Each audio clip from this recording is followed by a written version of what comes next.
Hello, and welcome to another episode of Black Atlantic. My name is Clinton Davis with Hilary LeBlanc. And if you watch our show, you know that you can always be in for anything: absolute jokes and laughs, absolute entertainment, guest interviews, and sometimes slightly more serious and somber topics. This will be one of those episodes. Um,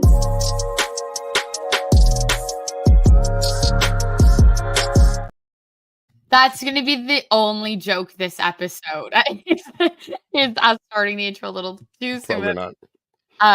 Hopefully not. But before we get into anything, I will start with our land acknowledgement, which is a two-part land acknowledgement because Clinton is on the unceded territory of the Wolastoqiyik Maliseet, whose ancestors, along with the Mi'kmaq and Pescatomakati tribes, signed peace and friendship treaties with the British Crown in the 1700s, also known currently as New Brunswick.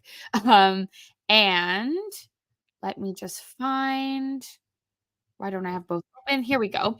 And I would like to acknowledge that I am on the traditional territory of many nations, including the Mississaugas of the Credit, the Anishinaabe, the Chippewa, the Haudenosaunee, and the Wendat peoples, and is now home to many diverse First Nations, Inuit, and Métis people, aka Trana. Amazing. But I mean, Clinton sort of said it at the start. If you're watching this, you've already seen our title, and that we're going to get into, I think, one of our heavier topics, the current conflict between Gaza and Israel. And Clinton and I discussed this before, and I guess, like, you could say all of our episodes have some amount of trauma because there's always racialized trauma and Black trauma, and we've talked about so many issues of violence and shootings, the murder of George Floyd, et cetera, but I do want to take a moment to recognize that this topic is going to be very heavy to listen to for a lot of people, and sometimes I want to listen to something to find the joy outside of those topics, and we've decided to discuss this. So it will be our last topic of the day, but just a heads up, if this conversation might make you uncomfortable, listen to the first half and leave, or don't listen after the statement, though we wish you would stay. But yeah, that's what we're going to be discussing today, along with some other things. Like, Clinton, what did we get up to this weekend? Well, this was a great weekend for us. Hillary and I often joke about the switcheroo we did. I grew up in Toronto. I live in New Brunswick now. She grew up in New Brunswick now. She lives in Toronto. It's actually been very beneficial to have a business partner in the city of Toronto as well. It's given us opportunities there and connected us with some really influential people. But Hillary has also had many opportunities to come to New Brunswick in this year because of what we do here. And this was one of those weekends. It was an intensely packed weekend where, first and foremost, we were contracted to give a 2-hour panel, which is something we've never done before, on the history of the KKK in New Brunswick, as well as Black communities and the hundreds of years of Black communities that have been here. If you watched our last episode, it was a bit different. We did live stream it to TikTok. We had a heck of a time getting set up to our YouTube channel. It didn't work, so we deleted those videos. We took the TikTok video and downloaded it, but we didn't really have the mic thing right. But it's still very listenable too. We did a huge amount of research on this topic over the past couple of years, and while we're not historians, we hope we opened some eyes and did a fairly good job based on the capacity we had. If you hadn't checked it out, if you're interested in it, I think that you should. But yeah, so we spent 2 hours. I'll let you talk about Music Week. We spent 2 hours at the Moncton Library, given a panel. We were so happy to have Babalu Ai and Tanya from Black Rose Nation drive from St. John, well, from Halifax, after seeing Michelle Obama. We met a lot of friends for the first time this weekend, which I think Hillary's going to get into, and made some new ones. So that was the first part, and because I feel like I've been talking for a couple of minutes, why don't you tell the people about what else we did this past weekend? I just want to highlight about the talk too before we move on that, like, I just want to say to anyone who's maybe curious, I found it very fascinating although not super surprising that the majority of the people in the audience were white, I Mhm. appreciated their allyship, engagement, willing to learn and listen and share anecdotes as well. I would say that it did seem like the majority of them were from the Acadian community. And I think we've talked a lot about this, like, sharing of the pie of resources when you are a minority community, and the fact that the Acadians, while language minorities, are not visible minorities. And so I really appreciated the fact that these people came and wanted to learn the history of Black people in their community and share in, sort of hearing of the atrocities of the KKK. And then they ended up learning a lot about the fact that the KKK hated the Acadians too, and we were all one and the same. But Music New Brunswick was so much fun. And I think I'm still a little speechless over how great this weekend was. And the second part of our contracted obligations was to each be part of two panels. I was a guest on one spearheaded by the team at CBC East Coast Music Hour, as well as a gentleman on a special CBC music show called Reclaim that is about Indigenous music. And then I got to moderate a conversation about podcasting best practices that Clinton sat on, along with Jeff Boudreau of Sarasta La Cave and Darcy Walsh of East Coast Music DNA. East Coast East Coast DNA. I thought East it, Coast it might be DNA East Coast Music DNA. Yeah. about Yep. music. Yeah, I think it's East Coast DNA and it's about music. But it was really exciting. I felt a little apprehensive because of my lack of music knowledge. I was really excited that Music New Brunswick is trying to sort of fuse journalistic standards and practices, podcasting and music all together so that we could be a part of it. So that was really great. Clinton was also on a second panel about podcasting immediately after the first one that we did. And yeah, in terms of people we got to see, I mean, we finally get to meet Dee Hernandez in person. We got to hang out with 180 again. It was the first time I got to meet Michael J. Fox and his partner Sydney. And then who else? We got to hang out with Tondway McCarthy, and there will be an upcoming podcast episode with him. And we got to see Gary Weeks, who we've interviewed in the past. We got to meet and hang out with their friend Aaliyah, who was so helpful and instrumental in, setting up the content they created about us, the content we created about them.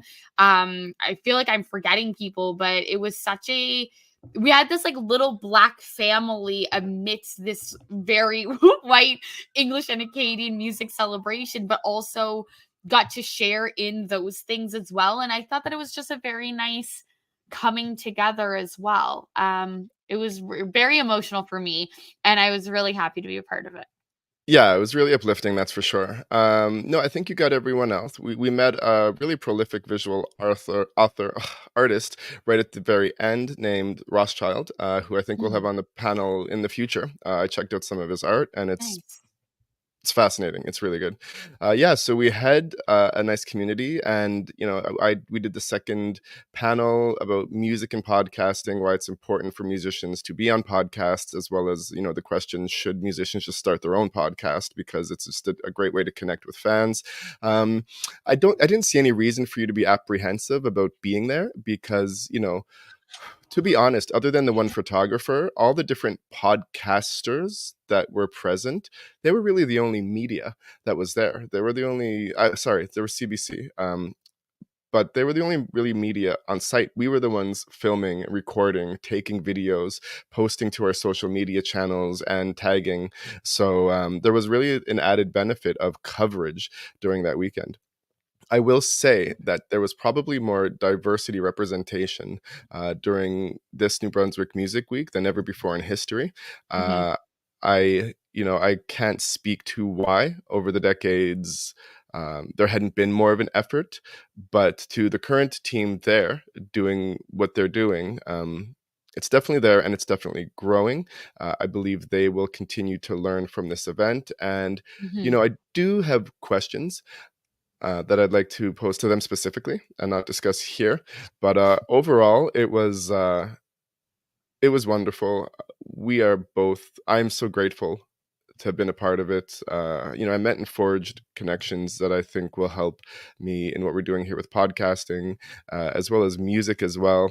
Even like um, Andrew Marshall from the Mhm. East Coast Country Music Yes. Association. Like Yes. we really bonded, and I'd say we're now really close friends with the guy from East Coast DNA. He kept Yeah. calling himself a nerd, but the truth is, I'm a major nerd. I just try to disguise it. So I really bonded with him, and yeah, I am looking forward to more opportunities, and I'm hoping to see, I try to remain optimistic. I'm hoping to see a much brighter future and more inclusive. I recognize that, Black people probably make up only 2 to 3% of New Brunswick's entire population. But when it comes to Mhm. the music industry, we've always been a domineering force, and it's great that we're being included more now. Mhm. I met a really amazing Indigenous person named Summer Breeze, who had some very insightful things to educate me on that I'd like to talk about in the future. Well, we're at 10 minutes already, and yeah, that was my takeaway. I think we're both kind of floating right now from Yeah. I the think coolness of the weekend. to piggyback on only a few of the things that you said, I think like obviously it was so positive that Music New Brunswick, if you're listening, we would like to be part of it again. And I just think that I have, other than like maybe what your questions might be for them, I definitely have some ideas moving forward of how we can like further work with them and other things that we could be doing. So very excited to continue that conversation and hopefully be there in future years. And happy to be part of their diversification. I cited that a lot when I went to UDM, now wild, like 6 years ago. I just remember thinking that it was very, very white and very Acadian. And while it is still those things, I do see the effort being put in, and I applaud that there is effort and would be happy to be part of, continuing to grow those efforts. So kudos to Dawn and Jean, the people involved and the people who brought me in. And I definitely feel like our Elise, who I absolutely love, who you got to meet because we'd worked together for Regroupement Feminist. I wouldn't be surprised if she had a hand in recommending our work. So thank you to everyone. And thanks to everyone we got to meet. Y'all were super cool. It could be, yeah, it could be. It could be people like 180. I know I've been a juror twice now, for their awards. And no, you're right. And I was very conscious when I was speaking about the fact that music can be maybe listening to my words, and I hope they are. And I'm not criticizing them. I truly want to come to them and talk to them about a few things. And I'll just say what it was because I don't want the audience to be confused. No, I just think it had to do a little bit with the sound quality of some of the rappers that were on the stage. Maybe just probably a lack of exposure and experience from some of the people responsible for the mixing. I noticed that like rappers didn't have a light show. They didn't have like the fancy lights or smoke going on, and the other bands did. I noticed that some of the Latin music and the rap, it didn't just wasn't mixed the same. It didn't come through as loud in the speakers, and that's all. It's all constructive criticism, and I hope that us being there, and the more they include diverse voices, they're just going to keep growing into a more inclusive organization. Yeah. So yeah, Don and Dom and Jean and Christine and Elise. Yeah. It was cool. It was a really cool event. So I guess we're talking about this for longer than I wanted, but so could just imagine for next year if you attend this event, like $50 for the conferences, $20 for the showcase, $25 for the showcase passes, and if you just even got the showcase passes within a 2-day period, uh, I think we saw 19 different Yeah. musical groups in New Brunswick over a span of 14 hours. I mean, Yes. the amount I learned about musicians in New Brunswick, the amount of amazing talent I took in, the quality of it, the diversity. And yeah, an event like this is going to be way better mixed than like some underground bar. And no, it's inarguable value for, I recommend anyone to attend these events next year. And our conferences. Hopefully we're there again. Yeah, I absolutely would love to, host more, be on more with you, do more work with like CBC in that space as well, and see what we can do moving forward. And if there's any partnerships with anything we might have cooking up in the back end too. So we shall see, but to be determined. Um on to sadder horizons. Um, I feel like for the rest of this episode, Clinton, I'm going to let you educate me on things that are going on in the world, and I'm going to try to react as compassionately as I can.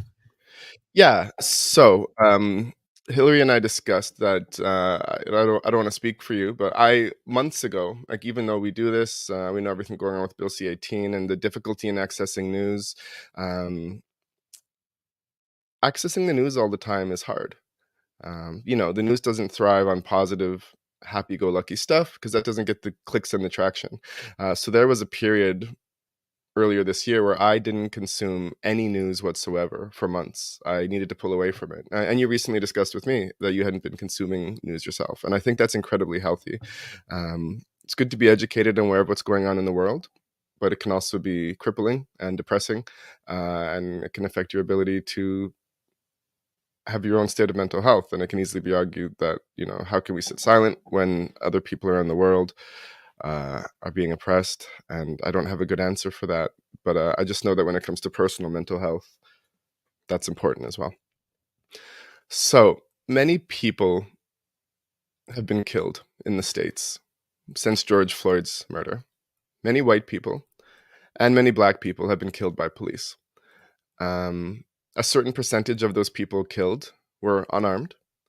A certain percentage of those people, they're probably killed as a result of improper training, racism, prejudices, or just power tripping police officers. But on October 16th, 2023, a gentleman named Leonard was a gentleman who had been wrongfully convicted of a crime he was later cleared of, and spent 16 years of his life in jail.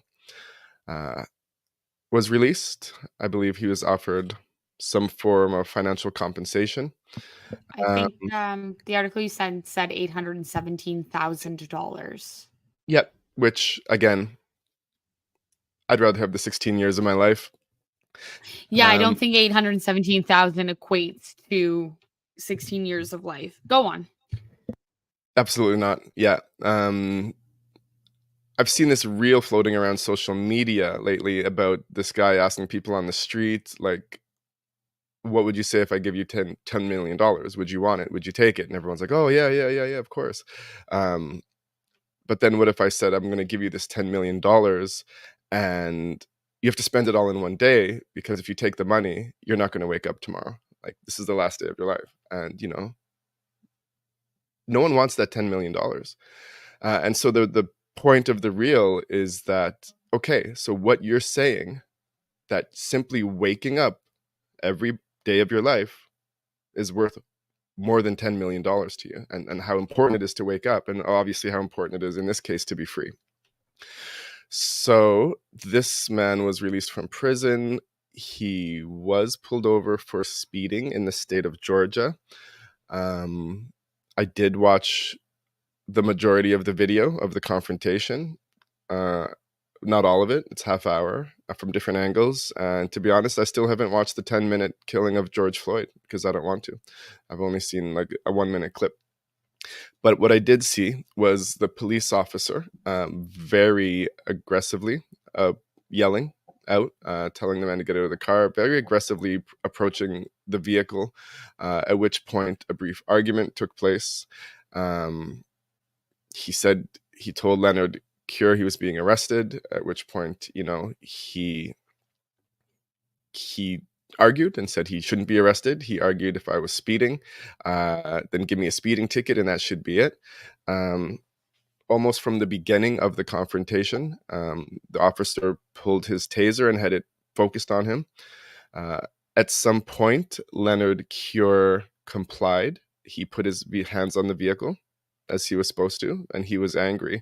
And let me interject that, there is an unmeasurable amount of PTSD associated with being wrongfully convicted for armed robbery in 1969, civil rights era, and spending like a huge percentage of your life in jail, and then being told by a police officer that you're going to be arrested for speeding.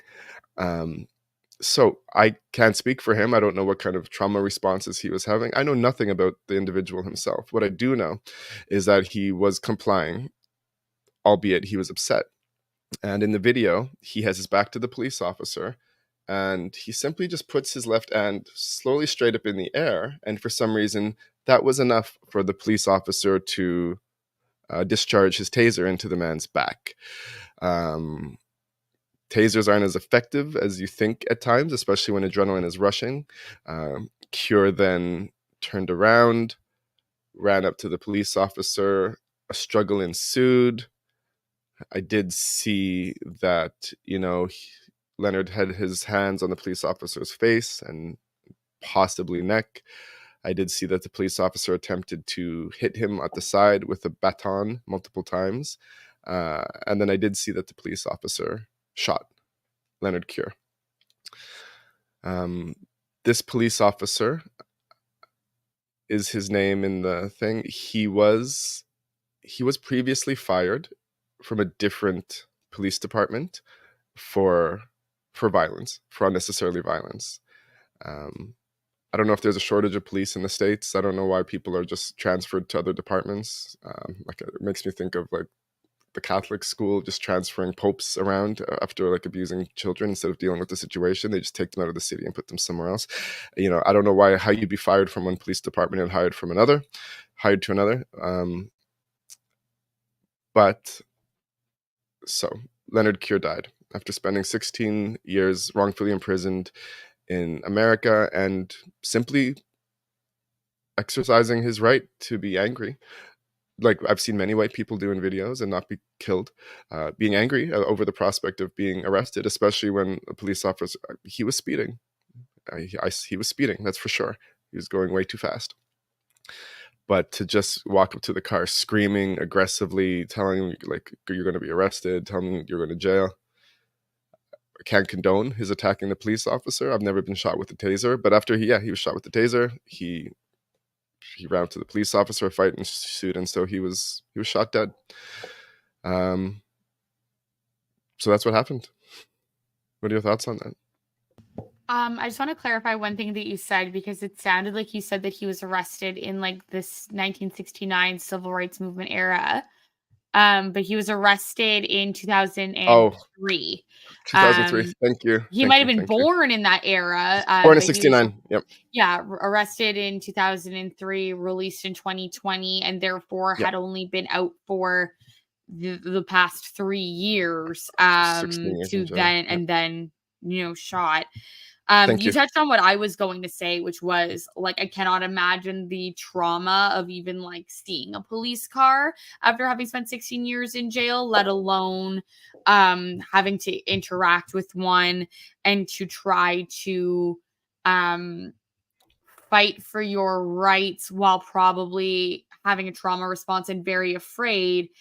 And in this moment, I definitely don't think that speeding is obviously a crime, and I definitely don't think that fighting with the police officer was necessarily wise, but it sounds obvious to me that this police officer, one, having been fired in the past, is extremely problematic, and it makes no sense why this person would be hired again. Furthermore, I don't understand the level of hostility around a speeding ticket. That's typically protocol. To then arrest someone for something like that makes no sense. And it completely sounds racially motivated to me. And then, to shoot someone and kill them before ever getting to a place of, arresting, prosecution, anything. I have a hard time believing that this police officer actually thought his life was in danger to then be pulling a gun on this Black man who's now dead. I think it's really, really sad. I'm tired of always saying that these stories are really, really sad because we keep getting these same stories.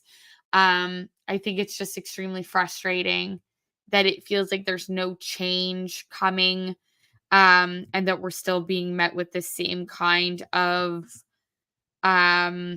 murder, more specifically in the States, towards Black people. I can't imagine Like, it's just so sad to have spent 16 years in prison, which, by the way, the article breaks down that $817,000 is only a little bit over $50,000 a year for your life. So really to say that your each year of your life is only worth 50K is so it's crazy. That's crazy. It's just so sad. It's just so Yeah. sad. So the police officer's name was Buck Aldridge. Actually, let me just go back up to the top here. And he was arrested. Am I frozen? Yes. Can you still hear me? I can still hear you. I'm probably frozen now. Yeah. Can you see me? You're Okay. frozen. It's frozen on my end. Yeah. I am frozen. Oh, okay. So my whole browser just froze up. But Buck Aldridge, he was fired in 2017 for using excessive force during a traffic stop. He was rehired, and now a man is dead. Mm-hmm. Again, you know, this man was angry. He had his back turned to the police officer.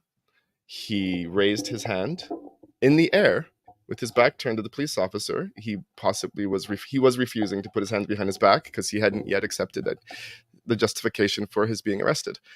And then he was killed.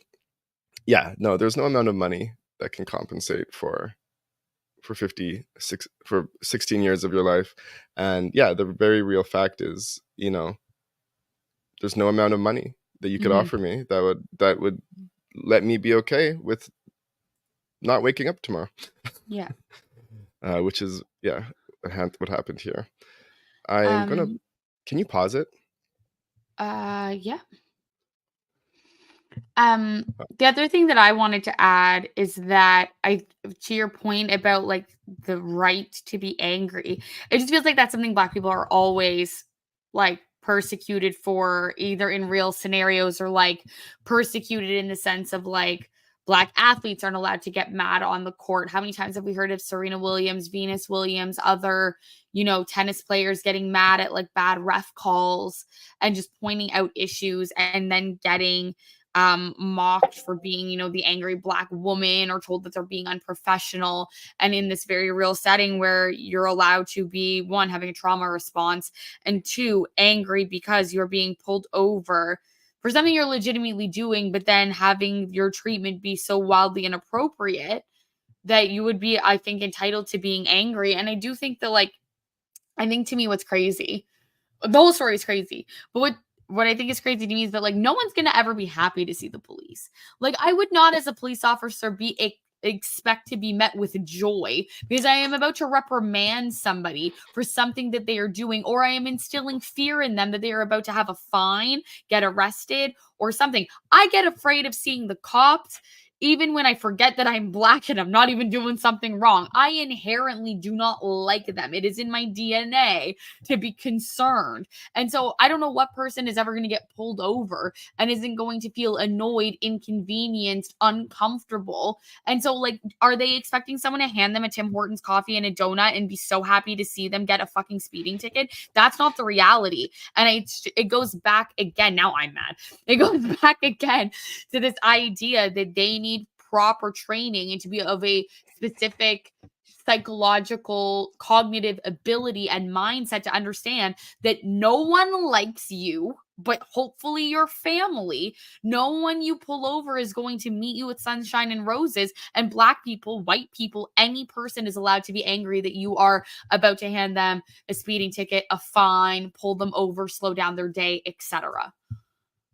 That is so true. And so well said. Yeah, like no one's gonna hand you a Tim's, right? Like you have to know that going into this job.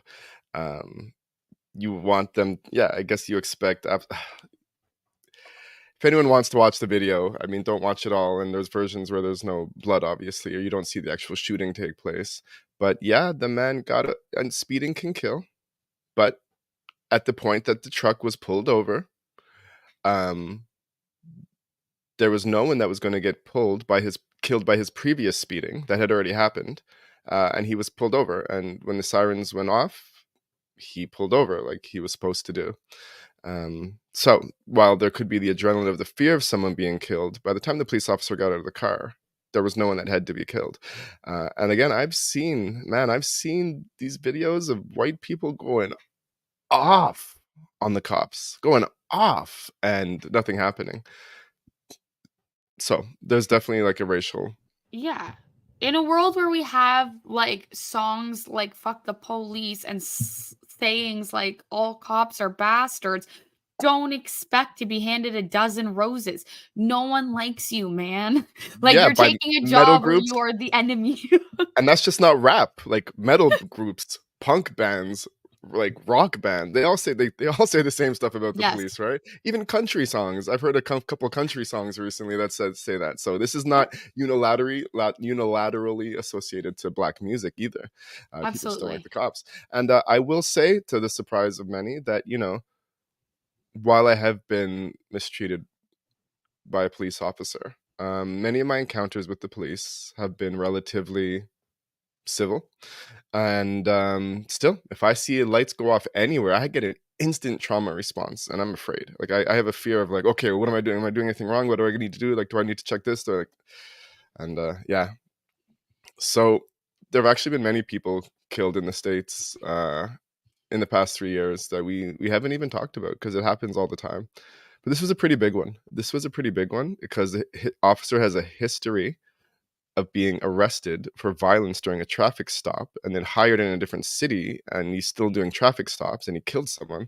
And this man obviously had a reason. This is why the argument comes up about like reallocate police funding in some cases, because they do definitely need less like riot gear and more like social services training to Yes. realize that I may be approaching someone who is severely suffering from PTSD, and do I really need to be screaming at the top of my lungs at them to get out of the car that they're going to be arrested and like point the taser at them within 10 seconds? Yeah. So And it yeah. goes that way for a lot of the police encounters. Like I have talked about this before, the community health centers that I've worked with that have released Yes.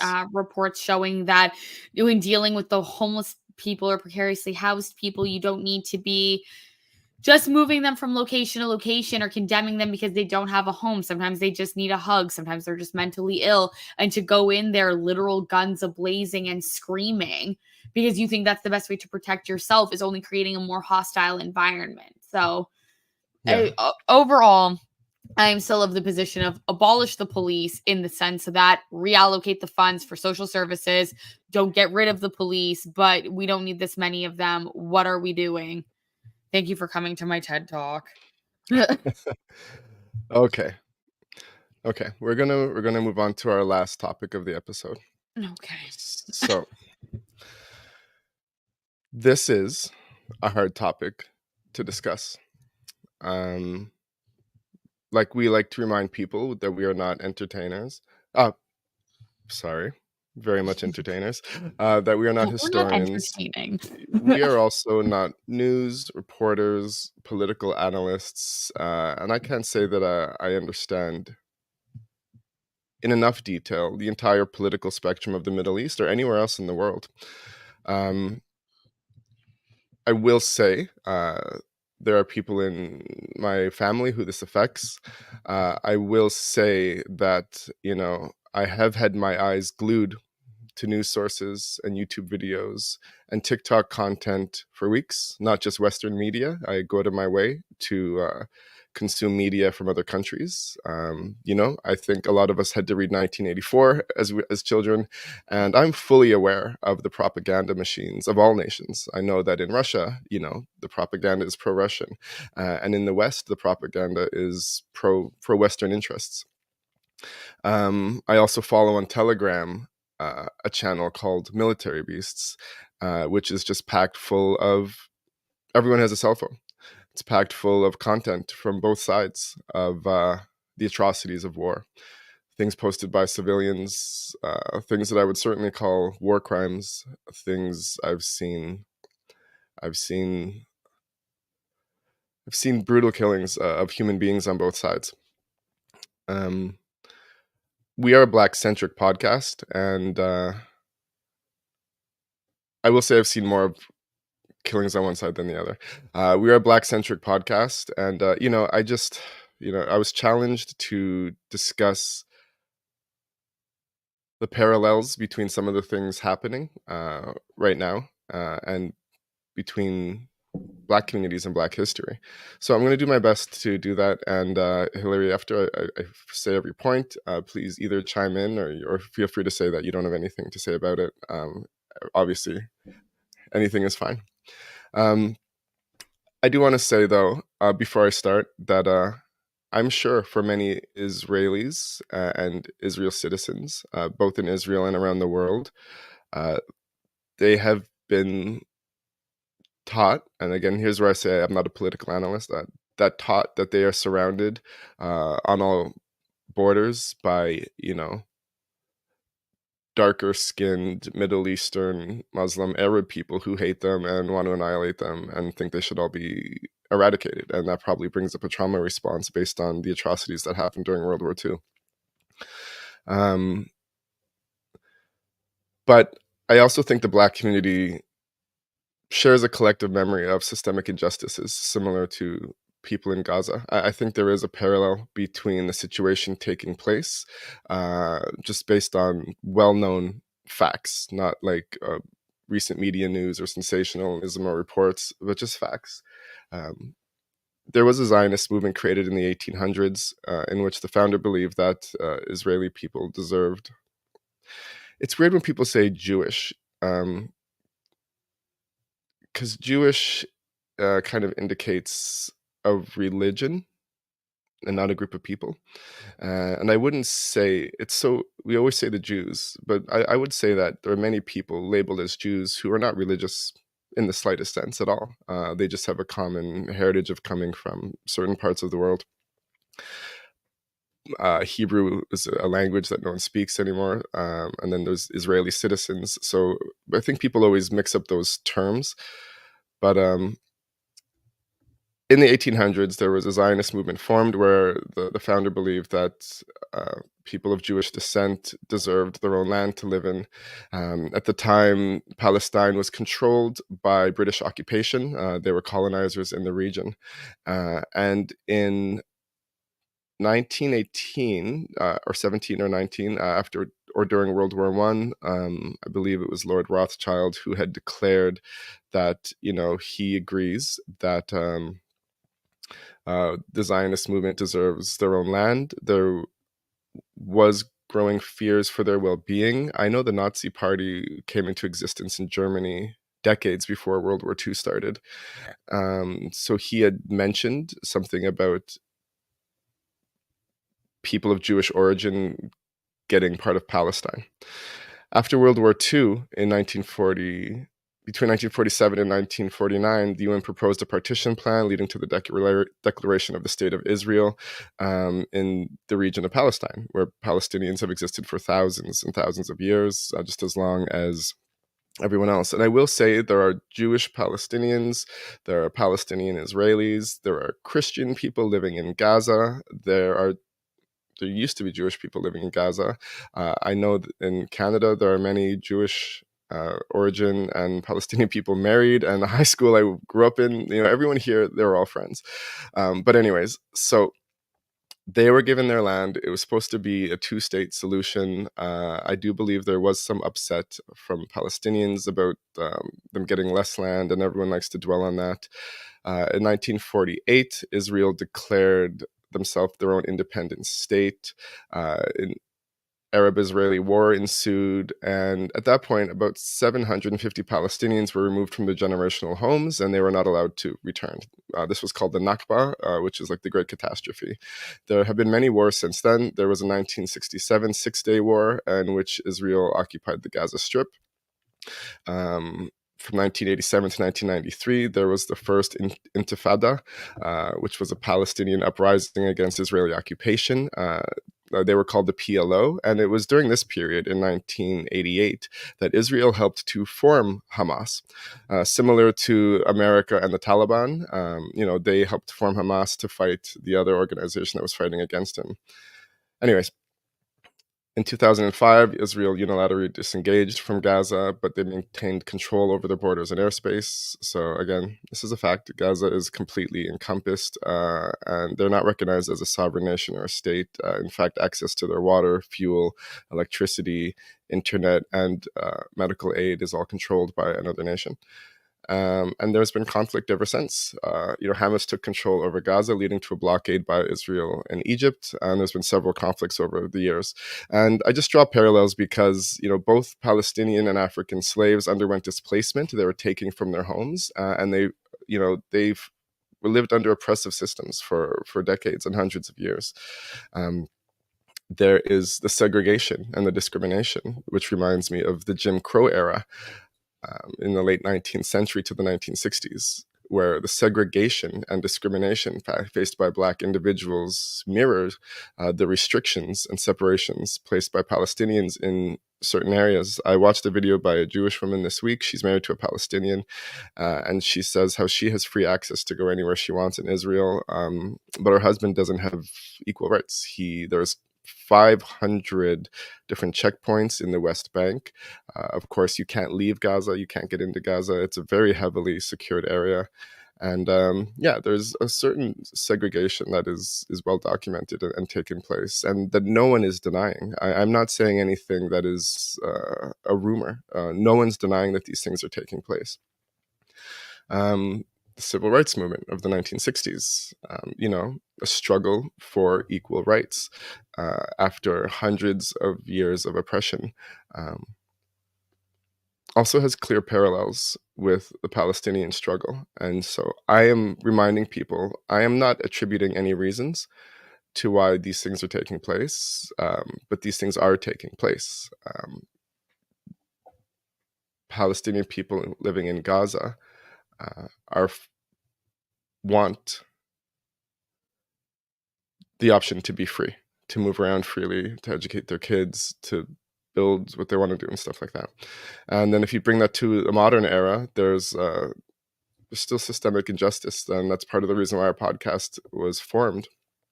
Just ongoing systemic injustices faced by Black individuals in North America and Palestinians, and the activism and movements that have arisen to combat these injustices. When the Black Lives Matter protests were taking place in the States, I just heavily recall Black people and white people not being referred to as peaceful protesters, like Donald Trump called people in Charleston, but, thugs, terrorists, rioters, people causing civil unrest, people who don't want peace, people who are against civil order and peace. And I find it chilling. There's a lot of conflicts in the world right now. There are things going on that we ignore in the West. We're done with Syria. There's Sudan. There's Congo. There are numerous crises taking place in certain countries of Africa that just don't get the attention they deserve. You could say there's reasons for that, just because they're not allied or because they're not part of, there's no oil there or other things like that. But food for thought, definitely some interesting parallels between what's happening. And again, without trying to give too many opinions, well, I think the loss of life is horrible. It is a well-documented fact, and it's not denied by anyone, that the people that live here in the most densely populated region of the entire planet resist. So, do you have any thoughts on that first point? I think, not that I suspect that anyone listening wouldn't know what is making us talk about this, but we've talked about the history of it, but what has happened, what is it Some last? People don't. You're right. Wow. Yeah. So what happened last week is that after all of these years of conflict, I would say it must sort of have felt like a straw broke a camel's back, and Hamas, if I remember correctly, committed a terrorist attack and killed, I believe, 600 Israeli people, and then took 213 hostages. And then Mhm. Israel declared war against Gaza and has been retaliating since.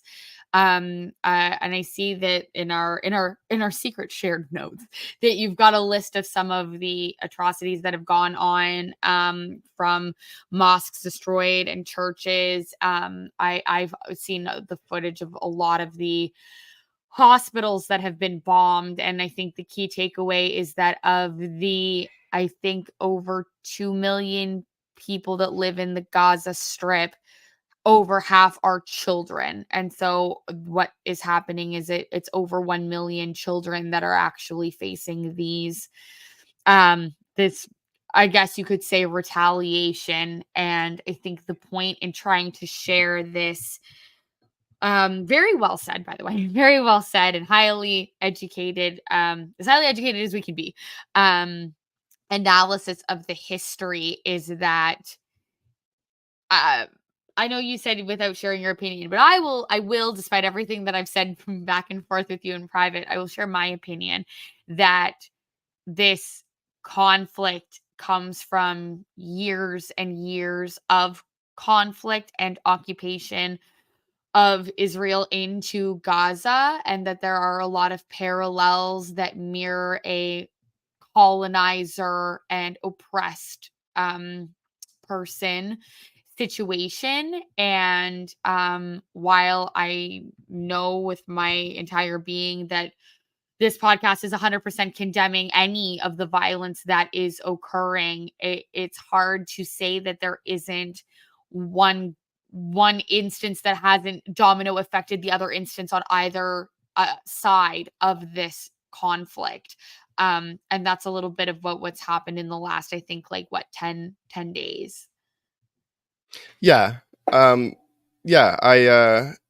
I'm hesitant to call it a terrorist attack, although I'll certainly say that I feel that it was an act of terror. I'm Well, I confused think about how it happened. Well, I'm just go ahead.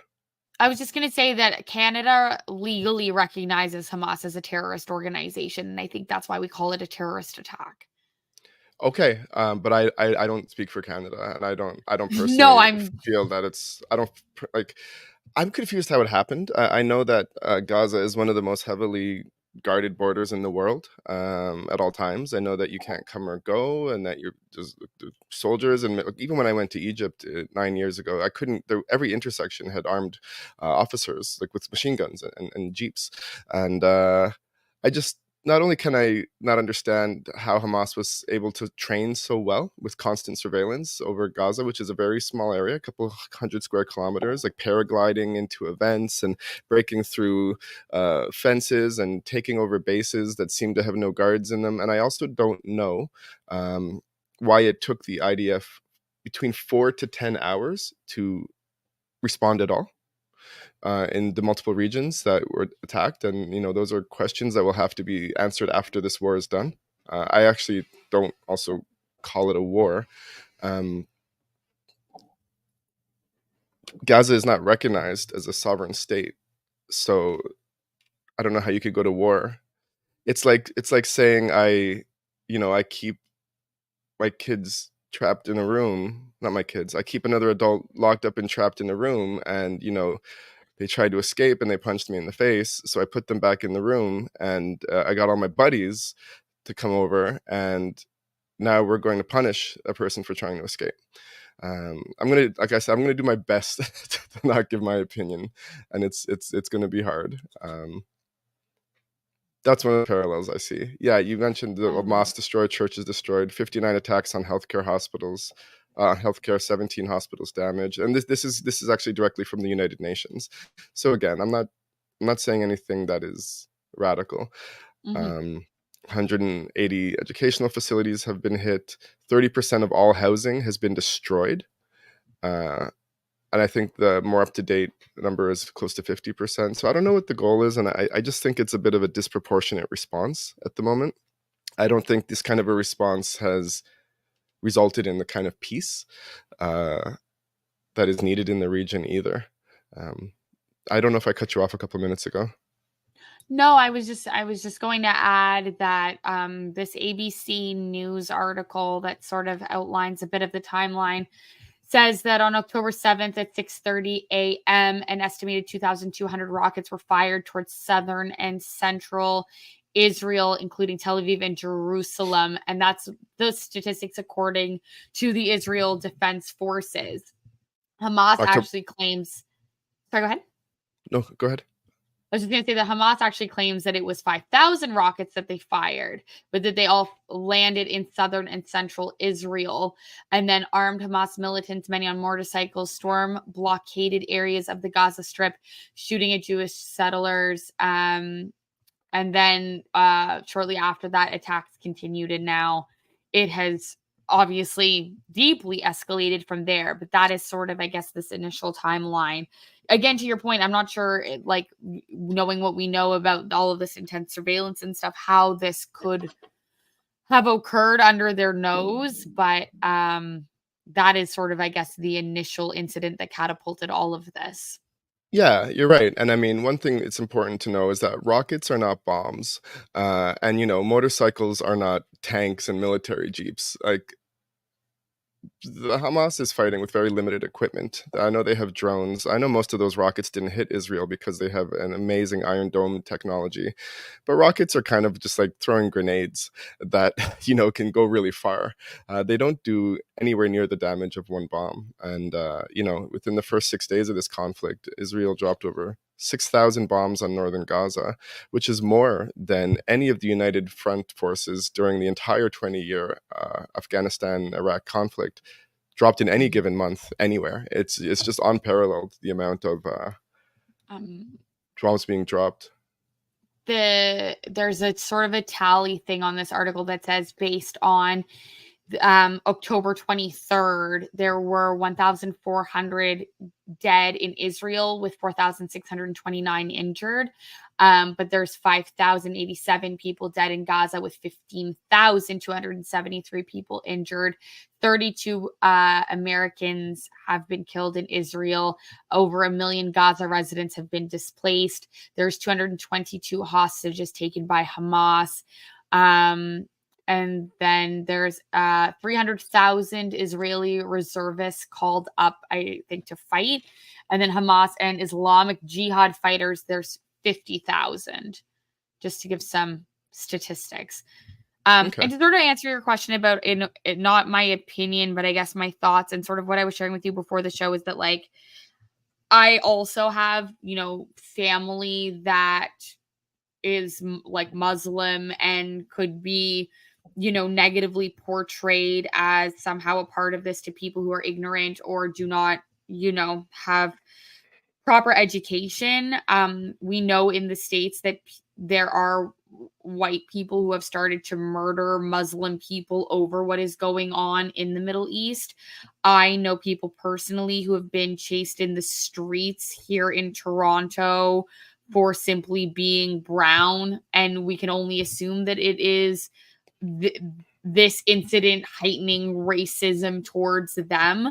When we were in Moncton, there was a protest, a peaceful protest of people of Gaza in the city, like Moncton, in front of Moncton City Hall, peacefully demonstrating and trying to, rally and show solidarity. There have been some here as well on both sides. There has been allegedly groups of Palestinians or people supporting that are actually, calling for violence, and also groups that are calling for peace. I know Jewish people and Jewish families who kept their kids home from school in fear that things would happen to them and that their kids would be harmed. And to be honest, it was really, really hard for us, I think, to make this episode, or for me to even say that I wasn't sure that this would be a good idea. I've had so many people in my life say that there is a need to say something because silence is complicity. I've also had a lot of people, attack other people for seeming to choose a side or seeming to not choose a side. And it really seems like, in the eyes of the world, there isn't going to be a right answer, whether we say something or we don't at all. So at this point, we might as well just say something. Yeah. And all I can really say is that I so desperately wish we lived in a world where there was peace. And I just don't know that we ever will. And it's when I walked past the demonstration for Palestine in Moncton, I started crying because it's so weird that when I left 8 years ago, I don't know that there would have been that many people of Palestinian descent in Moncton. And then also doubly weird to be thinking that we are somehow 2023 facing these types of conflicts. Yeah. And so it was just very sad. Well, I want to speak about peace. I got my eyes on the clock here. I want to speak Yeah. about peace, absolutely. And yeah, I'm saddened. I've almost come to tears many times, to be honest with you. I know many Muslim parents and many parents of Jewish origin children are very afraid right now to send their kids to school and other things because of the news. But when we speak about peace traditionally and a call for peace, I mean, who is that peace for, and what does that peace look like?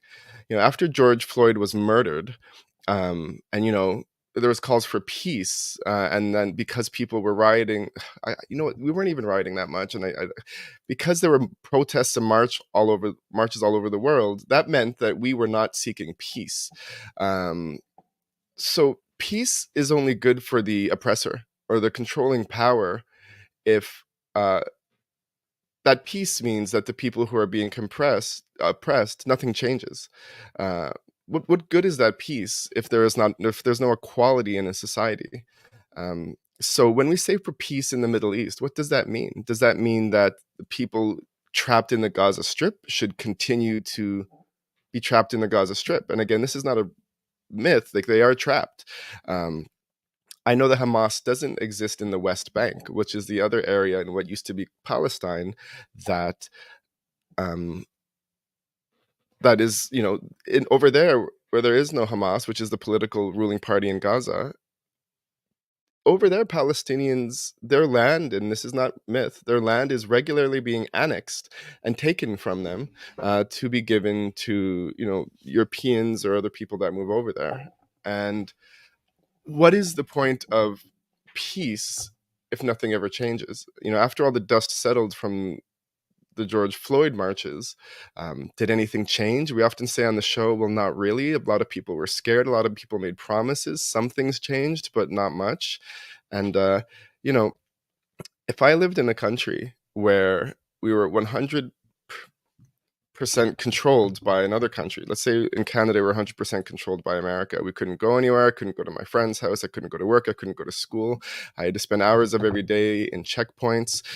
My friends were regularly being killed, and I was just under complete control. And, eventually the Canadian government had enough and they attacked America.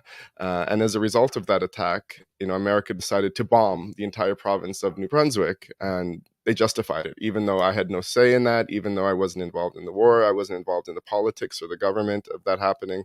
But just because of something that happened, we bombed the whole province of New Brunswick. I mean, that's another parallel that I see. Like, it just wouldn't be fair. I want peace as well, but what would that peace look like? Would that peace mean that for us, so would peace after the George Floyd murder, would that mean that we all just accept what happened, go back to our ways, not speak out about systemic racism, not try to improve the education system, not try to seek more equity and equality and inclusion in these spaces that we were in?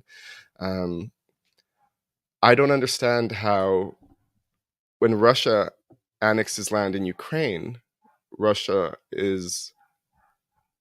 not allowed to do that. That's an atrocity. But when it's well documented and not denied by the people in power over there that that is what's happening, that land is being annexed on a regular basis in the West Bank, it's all honky-dory and it's all okay. During, the last thing I'll say is, during slavery, humans were considered, Black people were only considered 2/3 human under the law. And during Indigenous schools, Indigenous people were referred to as savages, not human, savages. During the Holocaust, people were referred to as rats. And day 2 of this conflict, October 8th, I saw the IDF defense minister go on TV and refer to Palestinians as human animals. And I just didn't understand how we're all okay with this in 2023. I see that we're almost at a time, but when a society successfully dehumanizes a population, it's always easier for the public to accept the oppression and killing or eradication of its people. And that's a big thought that I want to leave with people.